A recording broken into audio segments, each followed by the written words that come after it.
Hello বন্ধুরা, Shrabani Bengali কিচেনে সবাইকে স্বাগত।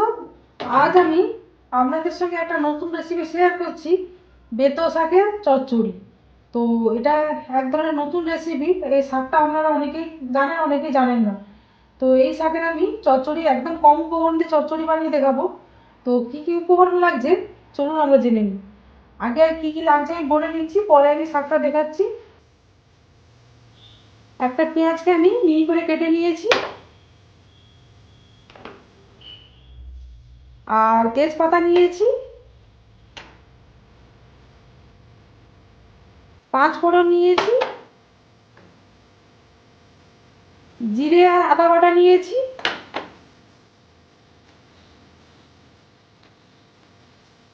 আর কাঁচা লঙ্কা নিয়েছি। আমি কাঁচা লঙ্কা দিয়ে এটা বানাবো, আপনারা শুকনো লঙ্কা দিয়েও বানাতে পারেন। হলুদ নিয়েছি,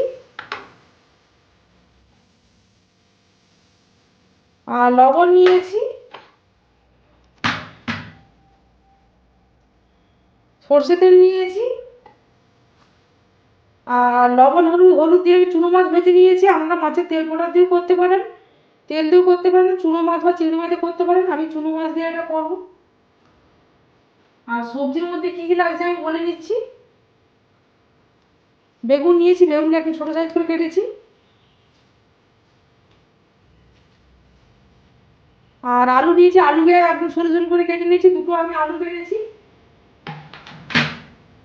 আর এই হচ্ছে বেতো শাক। এই শাকগুলো দেখতে ঠিক নিম পাতার মতো খাঁজ খাঁজ হয়। এই শাক দিয়ে আমি রেসিপিটা বানাবো। দেখুন বন্ধুরা, যেমন ক্যামেরাতে দেখা যাচ্ছে তেমন। আর এই টাইমটা বেশি পাওয়া যায় এই শাকগুলো। এই শাকগুলোকে আমি কেটে নিচ্ছি। নরম অংশটা আমি কেটে নেব।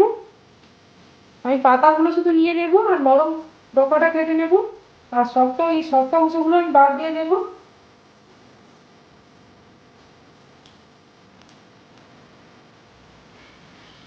শক্ত অংশগুলো বাদ দিয়ে দিলাম। শাকগুলো সব এইভাবে আমি বেছে নিচ্ছি। দেখুন বন্ধুরা, বেঁচে শাকগুলো আমি বেছে নিয়েছি, নরম অংশগুলো ডোকাগুলো নিয়েছি। এইবার আমি কড়াইটা বসিয়ে দিয়েছি, কড়াইটা গরম হয়ে গেছে। এবার আমি সরষে তেলটা দিয়ে দিলাম।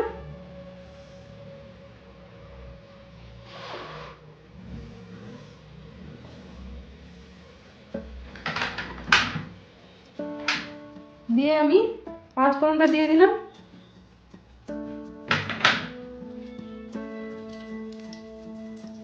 গ্যাসের ফ্লেমটাকে মিডিয়ামে রাখবো।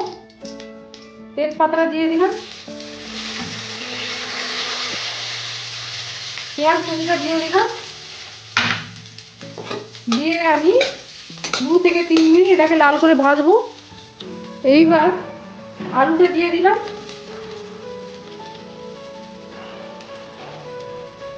বেগুনটা দিয়ে দিলাম,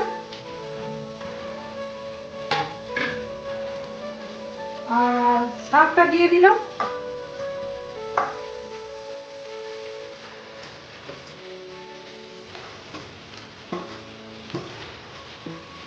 একে একে লবণ হলুদ দেবো। এবার আমি হলুদ হলুদ 1 চামচের মতো দিলাম, আর 1/2 চামচ হলুদ দিলাম।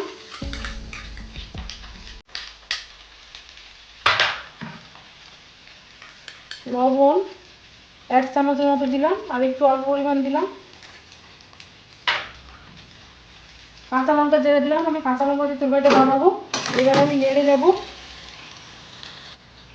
এবার আমি ঢাকনা দিয়ে দিলাম। শাকটাকে প্রথমে ভালো করে ভাজবো।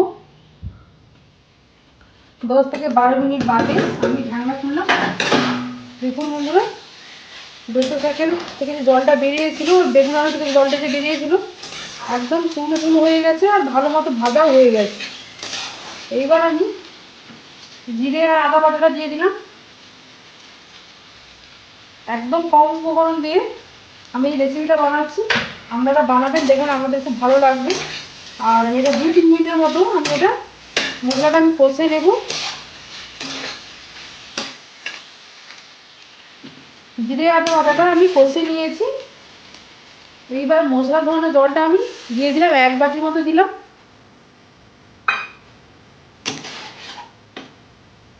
দিয়ে এবার আমি ঢাকনা দিয়ে দিলাম,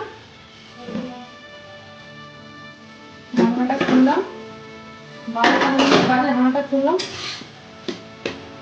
আলু বেগুন শাকটা সেদ্ধ হয়ে গেছে, আর একটু বাকি আছে, আর আর জল শুকোতে একটু বাকি আছে। এই সময় আমি ভেজে রাখা চুনো মাছগুলো দিয়ে দিলাম, আমরা চিংড়ি মাছ দিয়েও বানাতে পারেন।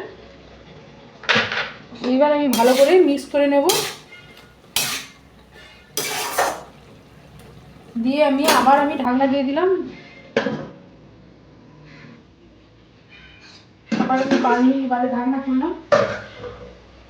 দেখুন বন্ধুরা, একদম জল শুকিয়ে গেছে, আর শাক আলু বেগুন সেদ্ধ হয়ে গেছে, মাছটাও সেদ্ধ হয়ে গেছে। এবার আমি গ্যাসটা অফ করে দিলাম, এবার আমি সার্ভ করে নেব।